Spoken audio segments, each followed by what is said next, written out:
Hey everybody, it's Mike with the 1974 GMC. Not as quite wide a view of the coach as I normally get because there's a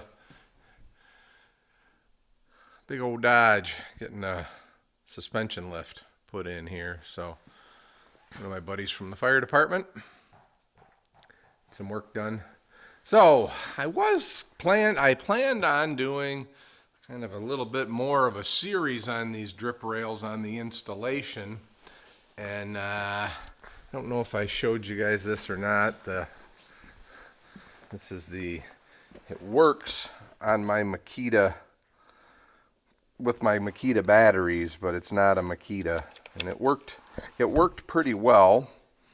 But I'll explain. It's all apart right now because I had to clean it up, because what happened was it puts in enough force to blow open a paper tube of the caulk. And so it kind of made a mess, and I was using my fingers to dip the caulk out of the tube. And my original plan was to kind of seal above the screw groove and below the screw groove and let that set up and then fill the screw groove.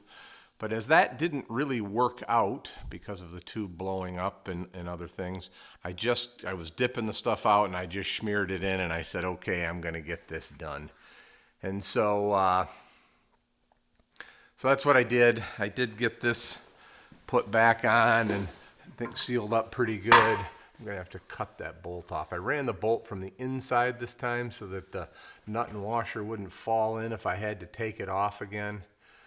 So I did do that from the outside, but I think I got it sealed up pretty good there, and all across sealed up pretty good. The other problem that I had was a couple of the fasteners. Remember, I had kind of cleaned all them holes out and tapped them. Well, a couple of them stripped, when I was really trying to tighten the thing down. So I had to put a little bit different fastener in there, a little bit longer fastener in there. And so that took some time. And hopefully, the only thing I'm concerned about is when you pull the screw out, you're pulling the goop out. Hopefully there was enough goop that went back in.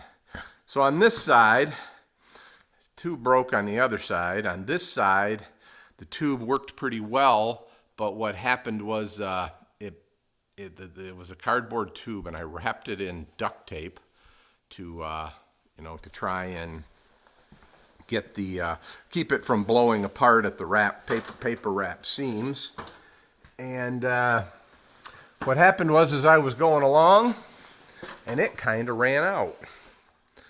And I was maybe 2/3 of the way down this side, and so then I'm kind of smearing it along, and what I found was that it blew by instead of breaking the tube, it blew by the tube and was all inside the gun. So, or not all of it, but probably 1/3 of the tube. So then I got another tube and got it done. And like I said, I just ended up putting it together, and I feel bad because I kind of wanted to get some good video, and actually I got kind of frustrated and forgot these holes that are for the awning are drilled all the way into the body, and I'm not entirely sure that the screws get there to plug them up, and I forgot to plug them up. So I'm going to have to figure out what to do there, whether I get something, either get some longer screws so that I know they're going into the body with some Loctite or what. But so I have to figure that out. And again, sometimes, I spent so much time getting these cleaned out, and I don't know if you can see, but I sanded the whole top, so I just need to wax and grease remover it, and it's ready for the paint. Other than I still need to, I've got to put my seam sealer here and around all the stuff on the roof that I cleaned the old cracked stuff away from. So I got to do that yet too. Hopefully tomorrow I'll get up here and take care of that. So I'm a little bummed with myself, but like I said, I was just in that position where the stuff was skinning and drying, and I wanted to get it together, so I didn't set up and do any video in between. So I apologize for that.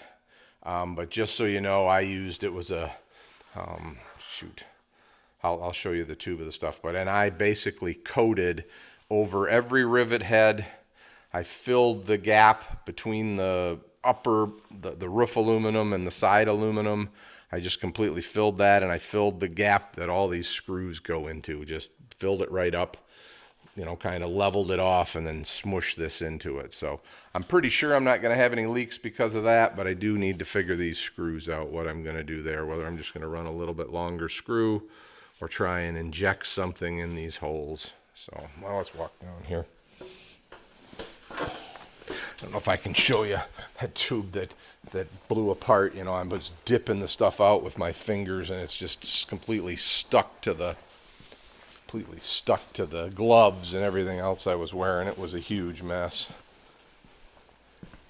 Yeah, there's too much trash in on top of it already.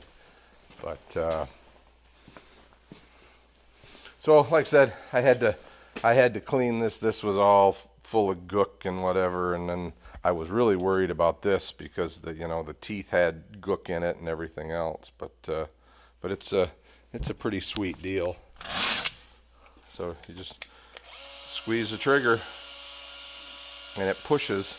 And I'm wondering to some extent if this if this end is too small, and that's kind of what let that blow by the back, or if it's just putting too much force, I'm going too fast. I'll see how it works with the seam sealer when I do that next. So, all right, everybody. Again, so I apologize for not getting a real good video for you on putting these back together, but I think there's plenty of video showing you what it looks like, and I'm pretty sure you can imagine me flowing a bunch of caulk, seam sealer, whatever, into those grooves. And so, all right, everybody, have a great day.